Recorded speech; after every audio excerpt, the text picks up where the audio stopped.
Muy bien, buenas noches. Vamos a leer entonces Filipenses capítulo 2, versos 12 al 18. Por tanto, amados míos, como siempre habéis obedecido, no como en mi presencia solamente, sino mucho más ahora en mi ausencia, ocupaos en vuestra salvación con temor y temblor, porque Dios es el que en vosotros produce así el querer como el hacer por su buena voluntad. Haced todo sin murmuraciones y contiendas, para que seáis irreprensibles y sencillos hijos de Dios sin mancha en medio de una generación maligna y perversa en medio de la cual resplandecéis como luminares en el mundo, asidos de la palabra de vida, para que en el día de Cristo yo pueda gloriarme de que no he corrido en vano ni en vano he trabajado. Y aunque sea derramado en libación sobre el sacrificio y servicio de vuestra fe, me gozo y regocijo con todos vosotros y asimismo gozaos y regocijaos también vosotros conmigo. Espero en el Señor enviaros pronto a Timoteo. Ahí cambia el tema. Solamente quería leer los versos que leímos y que saquemos algunas enseñanzas en esta noche para nosotros. Primero, miremos un poco el contexto en el que estos versículos está inserto. ¿Quién escribe esta carta? Filipenses, ¿quién es? El autor. ¿Dónde está Pablo en ese momento que escribe? ¿Dónde? Prisionero. ¿En qué ciudad? En Roma. Años 60, 62 más o menos, y él iba a morir todavía unos años después, un par de años después. No era el final, por lo que entendemos de la historia, Pablo es liberado, pero cuando él escribe esto no sabe si va a ser liberado. ¿Recuerdan cómo llega Pablo a la prisión? Lo, lo acusan falsamente de que había estado atentando contra el templo. Ya le habían advertido los profetas que había camino a Jerusalén que lo iban a apresar. Lo toman preso. Lo acusan injustamente, lo quieren linchar. Él se da cuenta, un sobrino se entera, le avisa de la conspiración. Y como era ciudadano romano, tenía ciertos derechos legales, él apela a esos derechos y es liberado. ¿Cuánto tiempo estuvo Pablo prisionero hasta que fue liberado? Y calculamos que lo apresan en Jerusalén, año 57 por ahí, y es liberado en 62, más o menos, poco más, poco menos, estuvo entre 5 años prisionero. Claro, estuvo un par de años prisionero allá en Israel, en, en Cesarea. Después estuvo en un barco, naufragó, pero viajaba como prisionero, naufragó, y después llega a, a la cárcel en Roma, y dice el libro de los Hechos que estuvo como 2 años preso, pero era una prisión con ciertas libertades. Él se pudo alquilar una casa para estar mejor, pero tenía un soldado romano encadenado, turnos se hacían los soldados para estar ahí. Dios tenía el plan de hacer varias cosas con su siervo, este que había hecho los viajes misioneros, que era poderoso, que era teólogo, que había hecho milagros, resucitado muertos. Cuando llega este momento, hace sus 3 viajes misioneros, funda iglesia, escribe las cartas del Nuevo Testamento. En un momento Dios dice, bueno, ahora necesito, podríamos pensar que Dios dijo así, algo así, alguien que vaya a testificar al centro del imperio. Al mismísimo César le va a hablar del Evangelio. De hecho, esta misma carta da evidencia de que el Evangelio penetró en ese lugar que era la familia del César. Pero no era tan fácil eso, tenía que seguir cierto proceso. Obviamente, Dios podía hacer lo que quería, pero él usó este método. Iba a estar el siervo dispuesto a estar 5 o 6 años preso, 4, 5, 6 años preso para poder llegar hasta ese lugar. Era un siervo dispuesto a ese sacrificio en medio de un ministerio tan exitoso, no solo a ojos de Dios, Dios sabe todo, pero además a los ojos de los hombres era evidente que Dios le estaba usando. Es probable también que el libro de los Hechos, Lucas estuvo tanto tiempo investigando, junto con Pablo, acompañándole, a veces le vemos que le acompaña, le deja, vuelve a estar presente. Muchas cosas la habrá sacado de boca de Pablo. Muchas cosas hizo Dios, pero era necesario un siervo dispuesto a este sacrificio. 4, 5, 6 años de prisión y la posibilidad de no salir. Ahí está Pablo escribiendo. Y una de las cosas que mueven su corazón a escribir a los hermanos de Filipos, parece que había algunos roces, se empezaron a ver diferencias de opinión. Vieron que a veces entre nosotros, los hermanos, hay hermanos difíciles de soportar. Gracias a Dios no soy yo, siempre es el otro el que es difícil de soportar. Eh, y surgen entre nosotros algunas cosas como el ego, la diferencia de opinión. Y entonces uno de los puntos centrales del mensaje que Pablo tiene para decirle a los discípulos ahí en Filipos. Está al principio de este capítulo 2, versos 3 y 4. Esto marca bastante el contenido de la carta. Nada hagáis por contienda o por vanagloria. Antes bien, con humildad, estimando cada uno a los demás como superiores a él mismo, no mirando cada uno por los suyos propios, sino cada cual también por lo de los otros. Y para reforzar su punto, y para decirle, miren, ustedes piensen en los demás, le dice lo del verso 5 al 11, hayan ustedes este sentir que hubo en Cristo Jesús. Y empieza un desarrollo de la cristología que la Biblia tiene, que describe cómo es Cristo. Y un pasaje es esos versos que no leímos del 5 al 11, cargados de enseñanza sobre quién es Cristo.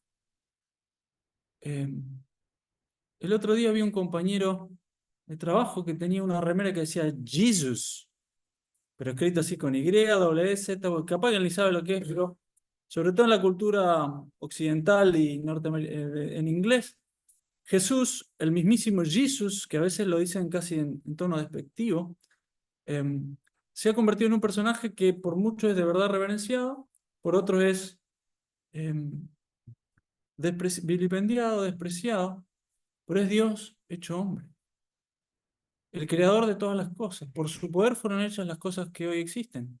La ciencia avanza, se desarrolla, hoy tenemos la inteligencia artificial que empuja, hoy tenemos los avances de la ciencia, descubren cómo prevenir eh, alguna forma de Alzheimer, de cáncer, cómo sanar personas, cómo traer gente que quedó varada en el espacio. ¿Se imaginan? Estaba a 20.000, 30.000 kilómetros de la Tierra orbitando. ¿Cómo llegó ahí? Pero hubo un problema técnico, ¿vale? Lo traen. Hemos avanzado tanto y Cristo, este Jesús, él creó todo, creó el cerebro humano, por su palabra de la nada sale lo que existe, él puso la gravedad con la fuerza que tiene, las fuerzas moleculares, todo lo pone él.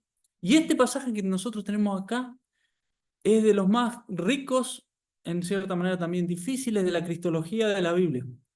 Y dice, hayan ustedes este sentir que hubo en el Señor, que siendo en forma de Dios, es decir, que era el único que podía tener todos los atributos de Dios, no estimó esa condición como cosa a que aferrarse. Eso sí que fue un descenso y una humillación para hacerse como uno de nosotros.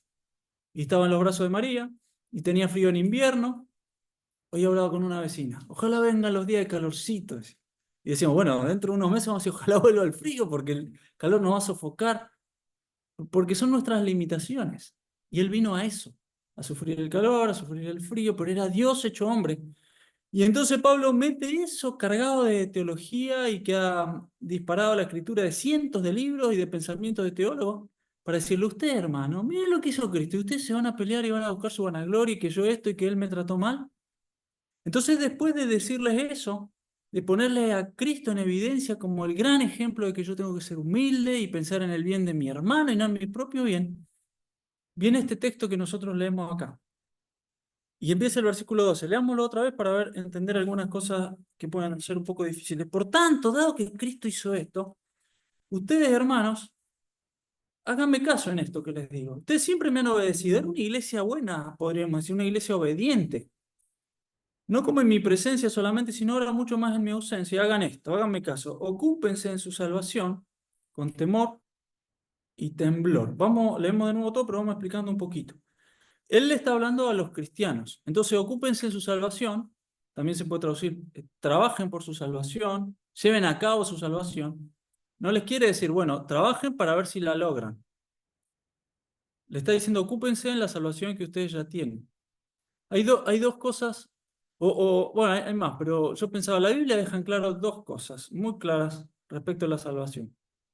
En primer lugar, que si nos vamos a ir al cielo o al infierno no es algo que se va a decidir el día de nuestra muerte, se decide antes.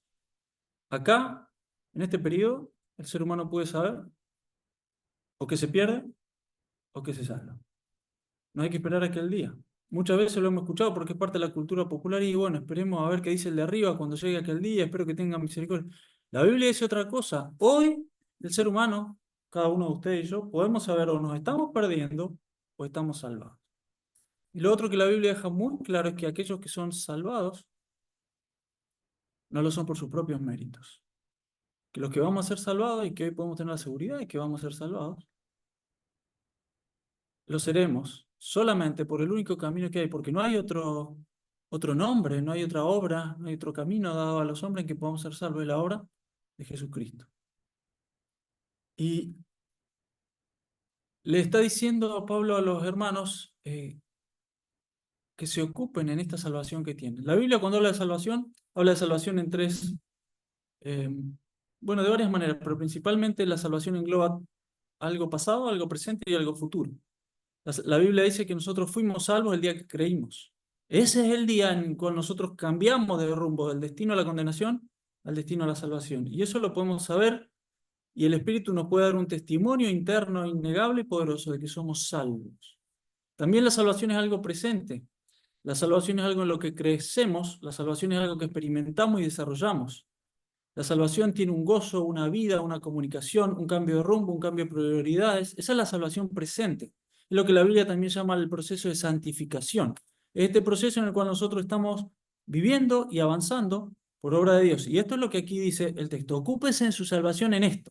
No en obtenerla, si ya la tienen, sino en vivirla. Ocúpense en su salvación en desarrollarla. Ocúpense en que aquello que es lo más grande que han recibido, mucho más grande que una herencia. Esta semana alguien me comentaba que ha estado trabajando en unos departamentos para alquilar, está pensando en sus inversiones, y yo le pregunté, ¿vos compraste acá? Sí, no, mi papá lo compró, después él en realidad lo heredó, después se dividieron los hermanos, y ahora él lo recibió, entonces él, como su papá ya no está, está trabajando eso.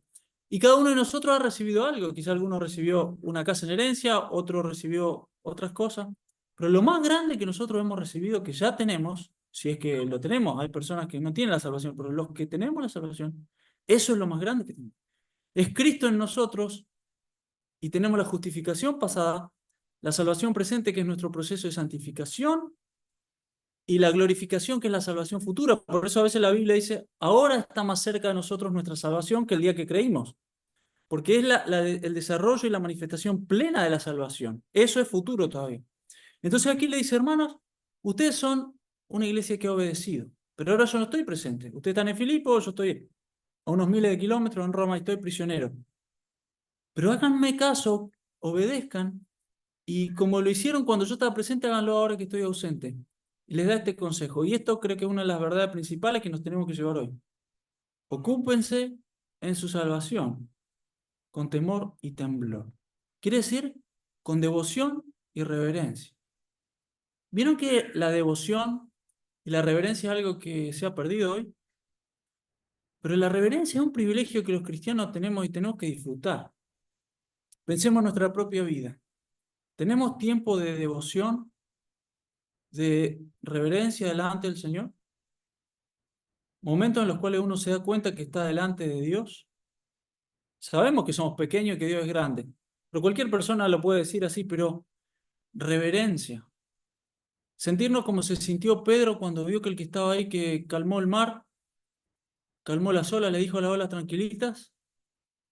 ¿Vieron cuando el dueño está el perro gritando? "Ah", y viene alguien y le da miedo y si sos cartero ya te la tiene jurada el perro? Pero viene el dueño, ¡oh! Tranquilito, y el perro, mansito. ¿Se imaginan que alguien haga eso con el viento?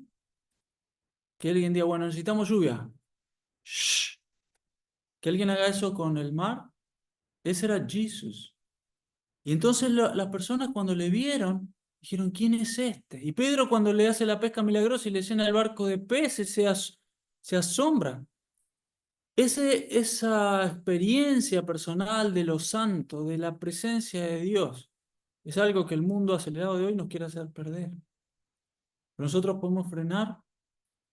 Y en la vida cotidiana, el lunes, en la empresa, en el trabajo, pero también en nuestra devoción personal, experimentar la presencia de Dios. Entonces le dice, ocúpense de su salvación con temor y temblor. Tómense la vida cristiana en serio. A veces parece que nosotros nos pudiéramos estar burlando de Dios en la clase de vida cristiana que vivimos. Dice, ocúpense en su salvación con temor y temblor.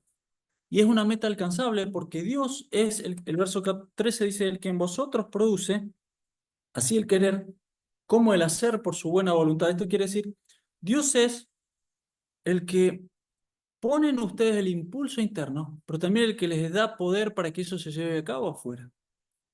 ¿Y cuál es el objetivo? Que se cumpla su buena voluntad. Avancemos rápido en la lectura y después volvemos a pasar. Hagan todo sin murmuraciones y contiendas. Hagan todo sin queja ni desplantes, sin disputas. ¿Vieron que hay personas con las que es tan agradable tratar y otras personas con las que a veces se consiguen cosas, pero siempre va a haber algún pero?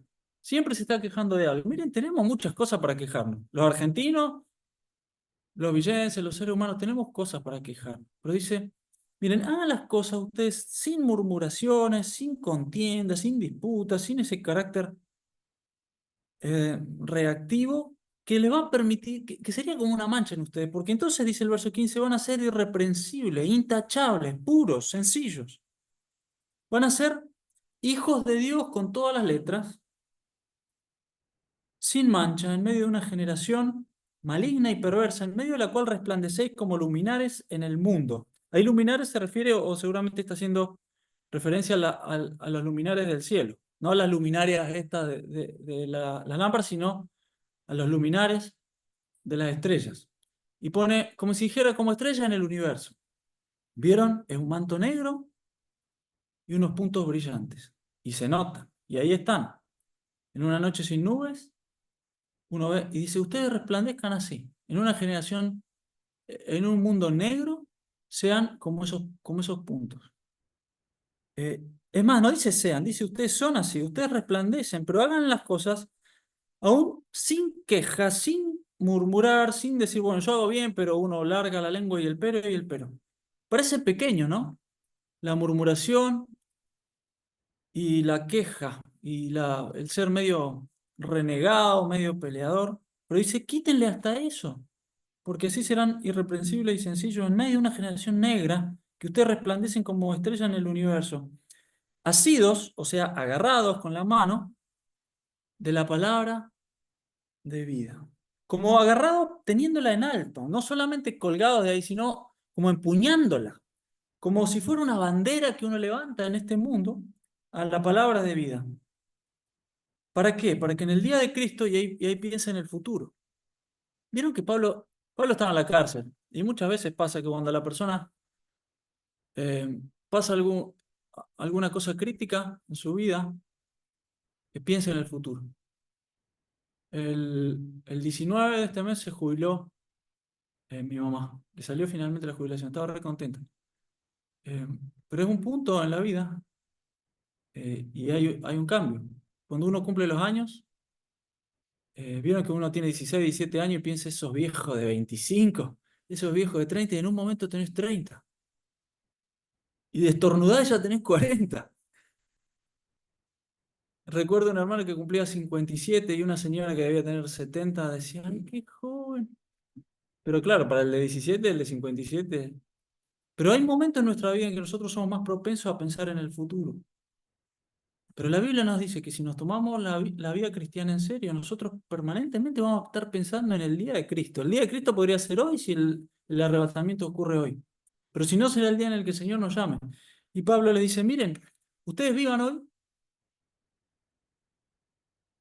pensando también en esto, que en el día de Cristo yo pueda gloriarme de que no he corrido en vano ni en vano he trabajado. ¿Qué les está diciendo? Miren, hermano, ocúpense de su salvación en serio. Es Dios adentro de ustedes el que hace la tarea para que después afuera de ustedes, en las manos y en los pies, esto se pueda cumplir. Pero ustedes pongan esta disposición de ocuparse de la salvación en serio, con temor y temblor, con devoción y reverencia, con asombro y temor de Dios. Ocúpense en su salvación.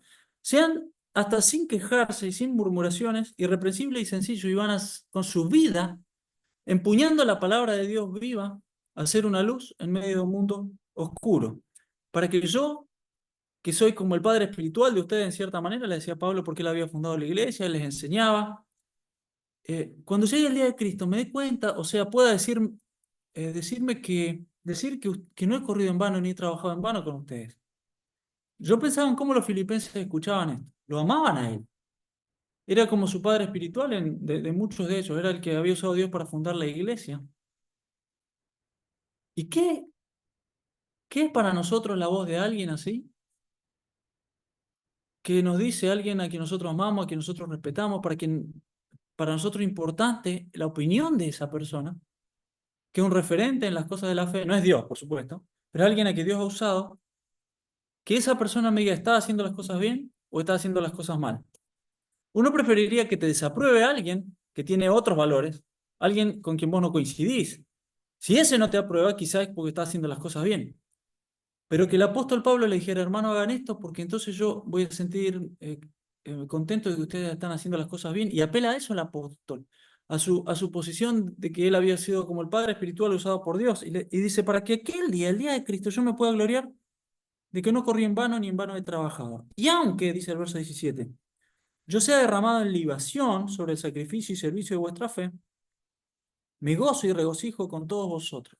La libación era como algo que se derramaba sobre el sacrificio de los animales, ¿no? Podía ser algo de vino, por ejemplo.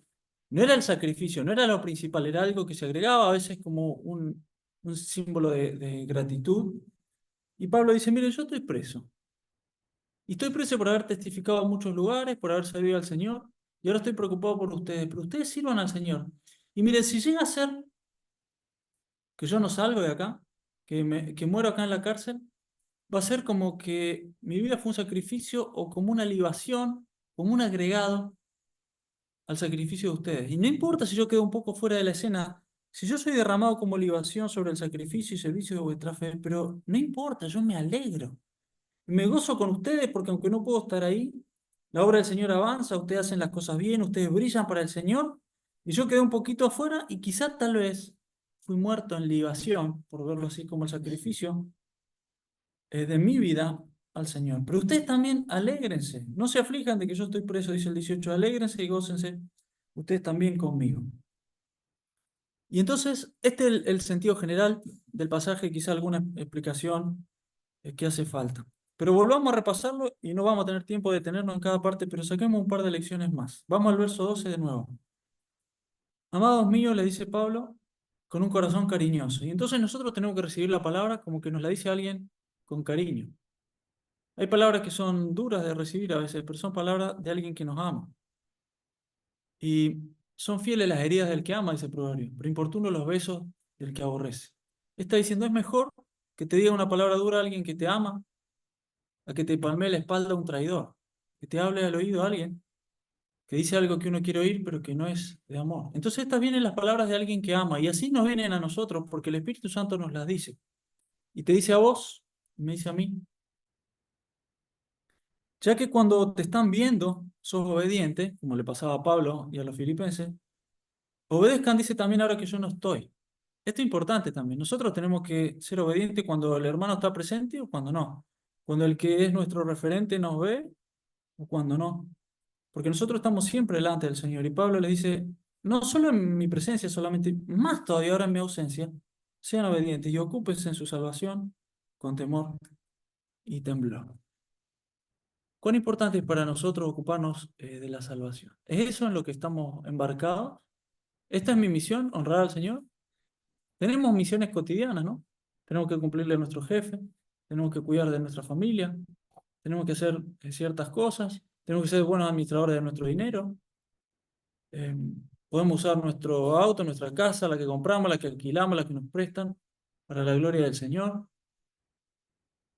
Eh, pero, ¿cuál es nuestra gran misión? ¿Y en qué nos estamos ocupando? ¿En qué invertimos pensando en el futuro? Ocúpense de esto y háganlo con todo el corazón. El verso 13 dice una gran verdad. Dios es el que en vosotros produce el querer y el hacer. ¿Ven esto? Eh, Dios trabaja de una manera que broten en nosotros impulsos. Y mucho, a lo largo de toda la Biblia se ve esto. Por ejemplo, 1 Timoteo 3 cuenta los requisitos que tienen que tener aquellos que quieren ser obispos. El obispo, el episcopo, el sobreveedor, es aquel que cuida de la iglesia y que ve. Es el anciano de la iglesia. Es bastante mezclado con la tarea pastoral. Y da muchos requisitos, pero primero dice, si alguno anhela obispado, buena obra desee. Es porque es muchas veces lo que ocurre en el corazón. Dios pone primero el deseo de cuidar de la grey. Cuando Nehemías va y recorre la ciudad de Jerusalén y está viendo lo que va a hacer, él anota y dice, no le había comentado a nadie todavía lo que Dios había puesto en mi corazón. Y entonces él reconoce que era un impulso que había puesto Dios. Hay un texto en hebreo que yo se los leo que dice algo bastante parecido a esto. Dice que Dios los haga aptos en toda buena obra para que hagáis su voluntad, haciendo Él en vosotros lo que es agradable delante de Él por Jesucristo. No nos podemos olvidar de esto, que nada útil y verdadero que sirva para el reino de Dios va a ser algo que nosotros hagamos al margen de Dios. Tiene que ser algo que Dios produzca en nosotros, pero no lo hace como títeres. Dios lo hace operando en nosotros como seres con voluntad, con percepción espiritual. Y entonces dice que Dios va a producir en nosotros la voluntad y el impulso y el deseo. A veces nosotros pensamos, ¿cómo lo voy a hacer? ¿Quién va a poner esos sentimientos en mí? Pero la obra de Dios es que nosotros nos acercamos a Dios y Dios hace nacer en nosotros el deseo de honrarle, el deseo de obedecerle. No son cosas que la iglesia propone, no son lo que me pidieron. A veces el camino viene por ahí, pero la obra de Dios se hace haciendo Dios en nosotros algo que Dios pone en el corazón. Y luego Dios también va a operar lo que viene afuera. Y entonces nosotros tenemos que tener en primer lugar corazones sanos, corazones que latan bien con el Señor, corazones que estén en comunión con Él. Una de las cosas que recuerdo que decía Mauro en su sermón es que es importante que nosotros podamos dedicar tiempo para estar a solas con el Señor, que nuestro corazón esté sano, que nuestro corazón esté puro, que nosotros estemos cerca del Señor y que Él va a hacer esa parte que Él, ¿sabes? Produce en nosotros el querer. Y Él también va a habilitar y a permitir las fuerzas y las circunstancias externas para que se produzca el hacer en pro de su buena voluntad, es lo que dice el versículo. Es decir, Dios va a poner el peso en el corazón y la fuerza y la bendición en las manos, pero para hacer aquello que Él se ha propuesto. Y ahí también nosotros necesitamos entonces ocuparnos de nuestra salvación, en buscar la comunión con el Señor, en entender lo que Él dice, en ser sensibles a la voz de Dios. Hay una canción que le enseñaban a los nenes en la escuelita dominical de la iglesia que yo iba cuando vivía en Rosario, y decía, si estás acampando frente a un lago, o vas caminando en la ciudad, si viajas en jet o pedaleando, si estás trabajando o estudias, hacelo con Cristo, hacelo con Cristo. Nada se compara a sentir la presencia de Cristo en ti. Hacelo con Cristo, hacelo con Cristo. Y ¿cuánto necesitamos nosotros volver, buscar, tener la certeza de que el Señor está con nosotros, de que estamos haciendo las cosas con Dios? No solamente de que ningún hermano me puede señalar, no rompí ninguna doctrina, sino de que estoy con Cristo caminando. Y de que lo que yo estoy procurando hacer es en pro de la buena voluntad del Señor, porque es el Señor el que produce en mí tanto el querer como el hacer. Dejemos aquí la meditación. Está también lleno de enseñanzas prácticas, lo que sigue el texto, quizás pueden ustedes seguir meditando, pero quedémonos con esto. El Señor nos llama a que ocuparnos de honrarle al Señor, de tomar nuestra vida cristiana como la prioridad en serio, es nuestro llamado. Pero además tenemos un respaldo. Dios quiere hacer en nosotros eso que Él quiere producir. Dios quiere poner en nuestro corazón y en nuestras manos lo que hace falta. ¿Qué nos hace falta? Conocimiento, Él nos lo quiere dar. Capacidad de aprender. No importa en qué estadio de nuestro crecimiento cristiano estemos. El asunto es si nosotros dejamos al Señor relegado, si nosotros damos lugar al pecado, si nosotros nos dejamos arrastrar por esa corriente de queja y de espíritu divisivo que tantas veces nos invade, si nuestro corazón es orgulloso y egoísta, ahí hay un problema. Pero si nosotros nos rendimos a las manos del Señor, si nosotros con temor y temblor buscamos al Señor y decimos, quiero honrarte, Señor, Él va a producir en nosotros lo que hace falta del lado de adentro y lo que hace falta del lado de afuera para que se cumpla su buena voluntad. Oremos. Gracias, Padre nuestro, por esta meditación. Gracias por tu palabra. Gracias por este prisionero que era tan libre, por este encadenado que en realidad era vencedor, cuya única preocupación no era tanto salir libre o si iba a salir libre o morir, sino si iba a ser librado de deshonrar al Señor. Y ya sea por muerte o por vida, él iba a honrar a Cristo, ese era su deseo. Y de esa manera, con mucha alegría, les contagiaba a los hermanos a lo mismo. El Señor tiene todo disponible, todo lo que nos hace falta para que vivamos para su gloria. Entonces, que nosotros nos ocupemos de lo eterno con todo nuestro corazón, con devoción, con reverencia y con alegría, esperando de Dios las cosas que solo se pueden esperar de un Dios omnipotente y poderoso, el autor del universo. Señor, lo mismo te pedimos para nosotros. Trabaja en nuestro corazón para que te amemos, te honremos y servirte sea lo principal y podamos ir creciendo y obedeciendo mejor cada vez tu palabra. Oramos confiados en los méritos y en el amor del Señor Jesucristo. Amén. Amén. Muy bien, hermanos, terminó aquí la reunión.